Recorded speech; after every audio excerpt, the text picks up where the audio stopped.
आचार्य प्रब्रह्म स्वरूपिणी वासरपीठ निलय सरस्वती नमस्तुते।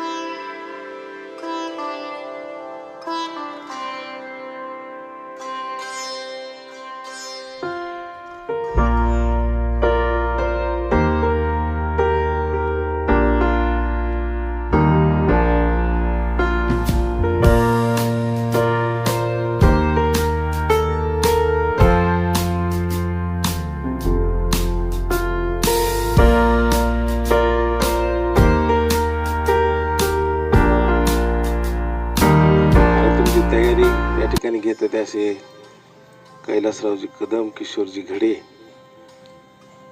आपल्या शाळेचे मुख्याध्यापक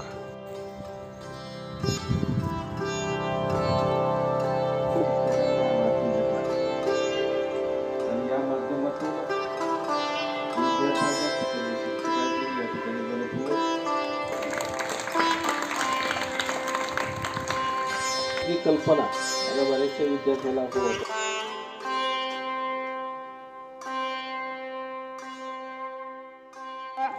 लय शाळा बुडवायचा। एकदा काय झालं, बंड्यानं 8 दिवस शाळेतच गेला नाही तर मग गावात फिरत होता आज्यासोबत। मग एकदा काय झालं, सहज आपल्या दुकानापुढे जाताना चॉकलेट घ्यायला जायचं होतं त्याला, तर जाता जाता आजोबा सोबत म्हणला, मला आजोबा चॉकलेट घेऊन द्या। ते म्हणले चल, आजोबा चाललंय लाडका असते बा नातू। आजोबा म्हणले चल, निघाल्यावर त्यांना दिसलं की सर सुद्धा तिकडून यायले। आता आजोबा म्हणले तेच लय नातूवर प्रेम, म्हणले बंड्या तू सर यायले, लप लप म्हणले लप। म्हणला बाबा तुम्हीच लपा ना। काऊन? मी सरला सांगितलं होतं की माझे आजोबा वारलेत। असा बंड्या। तर आपली जी हुशारी आहे ही चांगल्या गोष्टीमध्ये आपण खर्च केली पाहिजे। आपली सगळ्यात मोठी ज्ञानाची जे माध्यम आहे ती आपली भाषा आत्मसात केली पाहिजे। स्वामी विवेकानंद ग्रंथालय आहे आणि मी असं म्हणतो की ज्या गावात ग्रंथालय असतं त्या गावाची मानसिकता, त्या गावाची पातळी, विचाराची कक्षा ही जागतिक स्तराची असते। ग्रंथालय जिथं असतात ती लोक विश्वापासून खाली खाली विचार करत येतात आणि आपल्यासारखे आपण आधी आपला विचार करतो। मला हे आवडत नाही, मला ते आवडत नाही, माझ्याशी त्यांना असं वागायला पाहिजे, माझ्याशी त्यांना तसं वागायला पाहिजे। पण विश्वाचा जे विचार करतात ते अगोदर सगळ्या विश्वाचा विचार करतात, नंतर देशाचा विचार करतात, नंतर आपल्या देशानं इतर देशांशी कसं राहायला पाहिजे, इतर देशांनी काय करायला पाहिजे, जागतिक शांतता कशी टिकवता येईल, युद्ध कसे थांबवता येतील, ही वैचारिक पातळी ही फक्त वाचनानं येत असते। त्यामुळं तुम्ही नशिबान आहात की तुमच्या शाळेमध्येच ग्रंथालय उपलब्ध आहे। डॉक्टर आंबेडकर 18 तास अभ्यास करायचे, आज सुद्धा आतापर्यंतही झाला नाही आणि मागच्या काळातही झाला नाही असा विद्यार्थी म्हणून कोलंबिया विद्यापीठानं त्यांचा गौरव केलेला आहे। तिथं त्यांचा पुतळा आहे आणि त्याच्या खाली लिहिलेलं आहे सिम्बॉल ऑफ नॉलेज, ज्ञानाचं प्रतीक। आजही तिथले लोक म्हणतात की असा विद्यार्थी आमच्याकडे झाला नाही आणि इतका अभ्यासू विद्यार्थी इथून पुढे होईल असं वाटत नाही। कारण आयुष्यातले 18 तास ज्यांनी अभ्यास केला, कोणताही विषय असो त्या विषयावर आज जगाला मार्गदर्शन करणारे ग्रंथ त्यांनी लिहून ठेवलेले आहेत। पण आपण वाचतच नाही। वाचलं तर आपल्याला कळल। समाजशास्त्र, अर्थशास्त्र, मानसशास्त्र, शिक्षणशास्त्र हे अति महत्वाचे ग्रंथ त्यांनी लिहिलेत। जगाला आदर्श देणारे डॉक्टर आंबेडकर आपल्या देशात होऊन गेलेत। यांचा आदर्श आपण आपल्या डोळ्यासमोर ठेवायला पाहिजे। कमीत कमी 2 तास, 3 तास, 4 तास वाचन करायलाच पाहिजे। कारण वाचन हे आपल्या बुद्धीची भूक भागवतं। एक वेळ उपाशी राहा, पण बुद्धीला उपाशी ठेवू नका। कारण बुद्धी जर उपाशी राहिली तर ती empty mind is devil's workshop असं म्हणतात.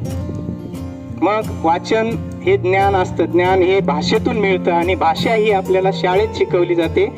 माझी भाषा माझी आई, अर्थ भावनांना देई, तिच्या राहावे ऋणात होऊ नये उतराई. या कवितेतून आपण हे शिकायचं की आईने जन्म दिला आणि जन्माचं महत्व कोणी सांगितलं? भाषेनं सांगितलं. आईचीही महती कशी गावी हे भाषेनं सांगितलं. माझ्या भावनांना, आपल्या भावनांना वाट मिळवून देणारी मराठी भाषा ही आईहूनही थोर आहे. कवी सुरेश भटांनी सुद्धा भाषेचं महत्व सांगितलेलं आहे. तुम्हाला अभ्यासाला सुद्धा ही कविता होती. लाभले आम्हास भाग्य बोलतो मराठी, झालो खरेच धन्य ऐकतो मराठ, धर्म पंथ जातो एक जाणतो मराठी, ठेव माया उरा मंदी तिच्या जाळ, प्रेम भरल्या ओळींनी.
आणि शेवटच्या राऊंडसाठी आपण तयार होऊया. पत्रिका प्राणायामासाठी शेवटच्या राऊंडसाठी तयार होऊ. दोन्ही हाताच्या मुठी खांद्याच्या समोर, छातीचा कणा सरळ, मान सरळ. पत्रिका प्राणायामासाठी रेडी.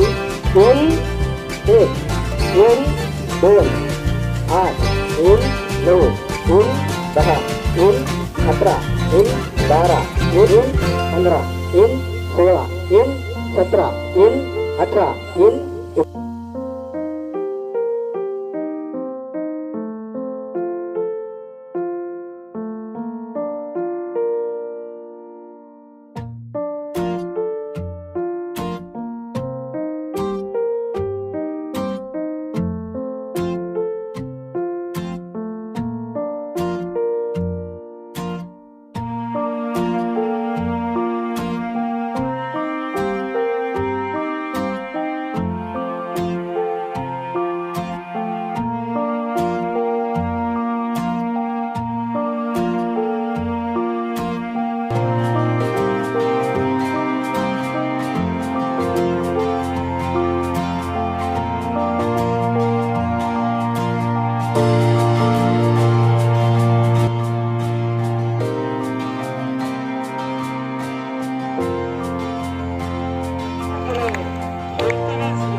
आरोग्य धनसंपदा हे योग शिक्षक श्री कदम सर आणि श्री किशोरी घोडे यांनी या ठिकाणी तुम्हाला असं मार्गदर्शन केलेलं आहे. त्याबद्दल त्यांचंही मनपूर्वक आभार मानतो.